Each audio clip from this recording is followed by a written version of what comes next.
BRS అధినేత మాజీ CM KCR పైన ఎమ్మెల్యే కడియం శ్రీహరి తీవ్ర వ్యాఖ్యలు చేశారు.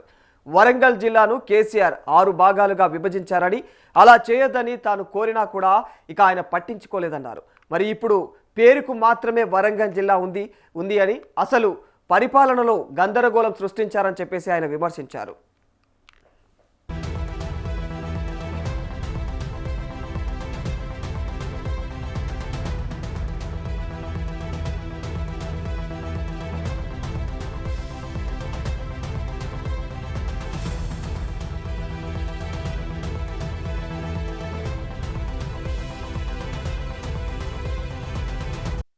అలాగే గతంలో ఇతర పార్టీల నుంచి వచ్చిన 36 మంది ఎమ్మెల్యేలను బీఆర్ఎస్లో చేర్చుకున్నప్పటికీ వారు రాజీనామా చేయకపోయినా మంత్రి పదవులను ఇచ్చిన విషయాన్ని కూడా గుర్తు చేశారు. మీరు చేస్తే రాజకీయం, ఇతరులు చేస్తే తప్ప అని చెప్పేసి ప్రశ్నిస్తూ ఇదంతా కూడా కేసీఆరే నేర్పినటువంటి రాజకీయాలేనని వ్యాఖ్యానించారు. మరి కేసీఆర్ నాయకత్వ శైలి, ముఖ్యంగా అహంకార ధోరణి నచ్చకనే తాను దూరంగా వచ్చానని చెప్పేసి చెప్పుకున్నారు. మరి కడియం చేసినటువంటి ఈ వ్యాఖ్యలు ప్రస్తుతం రాజకీయ వర్గాల్లో చర్చనీయాంశంగా మారిపోయాయి.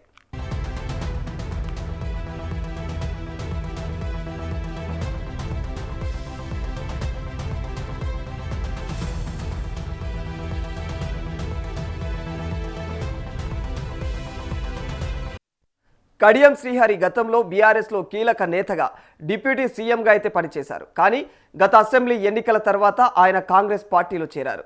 ఎంపీ ఎన్నికల సమయంలో ఆయన కుమార్తె కడియం కావ్యకైతే బీఆర్ఎస్ టికెట్ ఇచ్చిన చివరకు ఆమె కాంగ్రెస్ తరఫున పోటీ చేసి గెలిచారు. మరి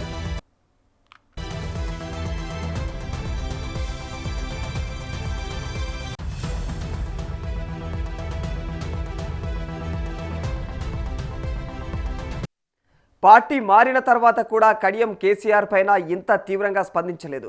అయితే ఇటీవలి కాలంలో జిల్లాలలో ఆయనకు వ్యతిరేకంగా బీఆర్ఎస్ నేతలు ఫ్లెక్సీలు ఏర్పాటు చేయడం, ఇక విమర్శలు చేయడం ఆయనను అసహనానికి గురి చేసినట్లయితే తెలుస్తోంది.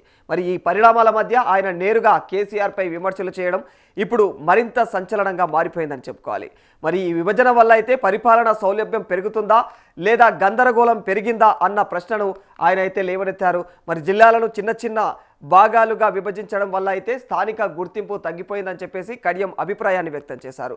ప్రజలు వరంగల్ జిల్లా అనే భావనతో గర్వపడే పరిస్థితి లేకుండా పోయిందని చెప్పేసి ఆయన తెలియజేశారు.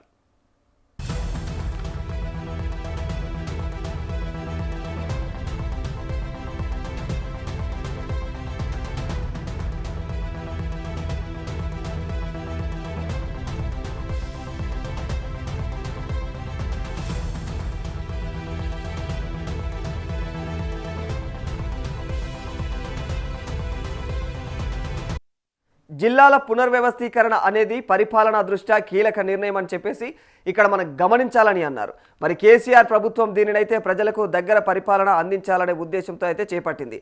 అయితే కడియం దృష్టిలో ఇది రాజకీయ నిర్ణయంగా కనిపిస్తుంది. ఈ నిర్ణయం ప్రజల అవసరాల కంటే రాజకీయ ప్రయోజనాల కోసం తీసుకున్నట్టయితే వ్యక్తం చేస్తున్నారు.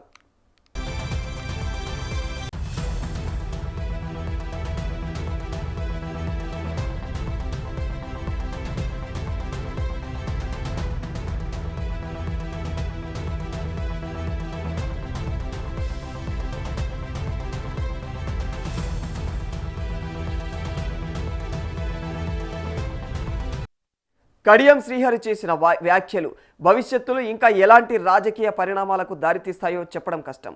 అయితే తెలంగాణ రాజకీయాల్లో పోటీ మరింత తీవ్రమవుతోంది. మరి నాయకుల మధ్య వ్యక్తిగత విభేదాలు, సిద్ధాంతపరమైనటువంటి భేదాలు, రాజకీయ వ్యూహాలు అన్ని సంక్లిష్ట పరిస్థితిని సృష్టిస్తూ ఉన్నాయి. మరొక వైపు ఈ విమర్శలైతే ప్రజలపైన ఎలా ప్రభావం చూపుతాయన్నది కూడా కీలకంగా మారిపోయింది. ప్రజలు నాయకుల మాటలను ఎలా స్వీకరిస్తారు?